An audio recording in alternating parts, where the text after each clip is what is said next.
Are the Lakers in trouble? It's weird to think a team that was the favorites to win the NBA Finals has started 0-2, and we're questioning what the rest of their season outlook is going to be. Now, the season is long. It's 82 games this year. Obviously not the start the Lakers want, but let's break down exactly some of the reasons why they've struggled. So we go to the first, and they have a lot of new faces. So we look at all of the players in their first year with the Lakers or in their second stint. We have Russell Westbrook, Kent Bazemore, Wayne Ellington, Malik Monk, Kendrick Nunn, who hasn't played a game yet because of a right knee bruise, Trevor Ariza, Dwight Howard in his second stint with the Lakers, and Carmelo Anthony. So more than half the team is new. They're going to need time to figure out their rotations and their lineups as well.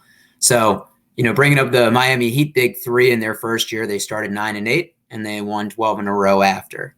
Now, obviously, 0-2 is different than 9-8, and not saying the Lakers will win 12 in a row, but sometimes it just takes multiple games to get figured out. We're going to look at the big three, though, and we look at last season. All three were in the top 25 of usage rating, LeBron being 10th, Westbrook being 18th, and AD being 23rd. That means that they need the ball in their hands to be effective, whether it's distributing, shooting the ball, having in the post. So in order to be successful, they're going to need to have to sacrifice their personal stats. They're going to need to do more off ball, especially Russell Westbrook, who's used to being the point guard and having the ball in his hands. They might not have to play all three together. I know, obviously, the superstar appeal, and those are your three best players, but they might not mesh as well, especially if, once again, they're used to all having the ball in their hand and being at least the first or second option. They've also been plagued by the lack of perimeter defense. And we look at the offseason departures. They had Alex Caruso, who went to the Bulls, Kentavious Caldwell-Pope, and Kyle Kuzma, who went in trades to the Wizards. It's basically they have Avery Bradley left, who's at 30 years old and is now a role player. He's not once the player he was with the Celtics. And we look at the scoring that they've had through two games to the opposing backcourts. First game, Steph Curry scored 21, which is low for him. Jordan Poole scored 20. And then Friday night against the Suns, Chris Paul had 23, Devin Booker had 22, basically playing three quarters as the game was out of reach. But kind of going with that lack of perimeter defense, they've also had a lot of foul trouble. They're averaging 25.5 fouls a game, which is 29th in the NBA. The only team that's higher is the Heat, and they've played one game against the Bucks. That's easy points for the other team. The Warriors in the first game shot 25 of 30 from the line, which is 83.5%.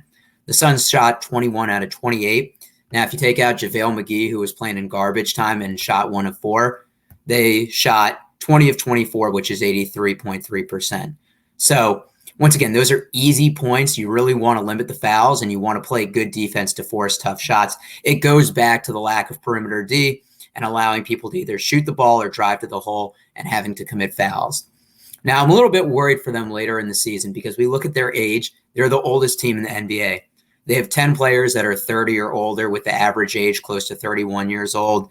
LeBron being 36, Russell Westbrook being 32, Rondo being 35, Carmelo being 37. Anthony Davis is an old 28 coming out as a freshman from Kentucky. And this might have possible fatigue for the backs-to-back later in the season. All the big three have played 35 minutes or more in the first two games. So that's definitely a trend that you don't want to keep up. However, I do think that there is some optimism. The first, they've played a couple tough first games now, albeit they've been at home.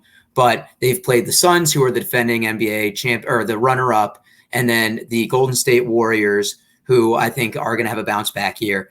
Now we look at their next 10 games. They play the Thunder twice, who are going to be a bottom-tier team. Same with the Rockets, and then the Spurs and the Cavs. So 6 out of those 10 games should definitely be winnable. I think they need to win at least 4 or 5 to feel good about themselves.